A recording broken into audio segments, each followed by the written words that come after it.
இந்த ஒரு தப்பை நான் ஸ்டார்டிங்லேருந்து பண்ணாமல் இருந்திருந்தேன்னா என்னோட ஜாயிண்ட்டு அண்ட் என்னோட மசில் ரெக்கவரி நல்லா இருந்திருக்கும். ஹாய் காய்ஸ், திரும்ப வர போகிறன்ற சீரீஸில் இன்னைக்கு டே 6. ஸ்டார்டிங்கில் ஒரு கதை பற்றி கேட்டிருப்பீங்களா? அது ஒன்றும் இல்லை, டீலோடிங் பற்றி தான் நான் சொல்லிட்டு இருந்தேன். உங்களுக்கு டீலோடிங் பற்றி இன்னும் கொஞ்சம் இன்ஃபர்மேஷன் தெரிஞ்சுக்கணும்னு நினச்சிங்கன்னா எஸ்ன்னு கமெண்ட் பண்ணுங்கள். நான் அதை பற்றி தனியாக ஒரு வீடியோ மேக் பண்ணி போகிறேன். இன்னைக்கு என்ன கதைனா, மார்னிங்கே சன்ஸ்கிரீனை போட்டுன்னு காலேஜுக்கு கிளம்பிட்டேன். இன்னைக்கு லேப் ஆச்சு, எல்லா பசங்களும் சீக்கிரம் பேர் பண்ண நினச்சேன். கடைசியில் பார்த்தா என் கூட 3 குரூப் லேட்டாக தான் வந்துச்சு. அதன் கூட ஒன்றா திட்டு வாங்கிட்டு லேபுக்குள்ளே போயிட்டேன். எங்கள் காலேஜில் இருக்க சிஸ்டம் கோளாரா இல்லை நான் கோளாரான்னு தெரில, ஃபுல் ப்ரோக்ராம் எல்லாமே பண்ணிட்டேன். பண்ணி முடிச்சுட்டு ப்ரோக்ராம் ரன் பண்ணும்போது கரெக்டாக வெளியே வந்து மேம் கூப்பிட்டு என்ன மேம் ஆச்சுன்னு கேட்டால் அவங்க திரும்பி போடுப்பான்னு சொன்னாங்க. கிளாஸ் முடிச்சு பிரேக் வந்துச்சுன்னு சொல்லிட்டு கதை கொடுத்துட்டு என்னோட செகண்ட் மீல் சாப்பிட என்னோட கிளாஸுக்குள்ளே ஒதுங்கினேன். சாப்பிட்றத வீடியோ எடுக்கலான்னு ஃபோனை செட் பண்ணால் இந்த கிரியான் பையன் கரெக்டாக பாட்டில் தூக்கின்னு வந்து வைக்கிறான். அவன் அதை வச்சதும் வச்சுட்டு ஒரு சிரிப்பு சிரிச்சான். பார்த்தீங்களா, டென்ஷன் ஆகிடுச்சு.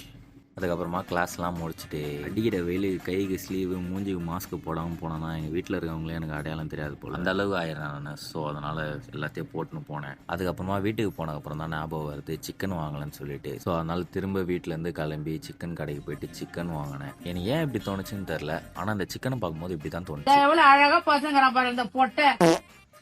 அப்புறம் சிக்கனை வாங்கிட்டு வீட்டுக்கு வந்துட்டு என்னோட செகண்ட் மீலை ரெடி பண்ண ஆரம்பிச்சிட்டேன். என்னோட செகண்ட் மீலை சாப்பிட்டு முடிச்சுட்டு வாங்கிட்டு வந்த சிக்கன் எல்லாத்தையுமே ப்ரெப் பண்ணி டீப் ஃப்ரீஸ் பண்ணி வச்சுட்டேன். அதுக்கப்புறமா மீல்லாம் ப்ரிப்பேர் பண்ணிட்டு ஜிம்முக்கு கிளம்பி போயிட்டேன்.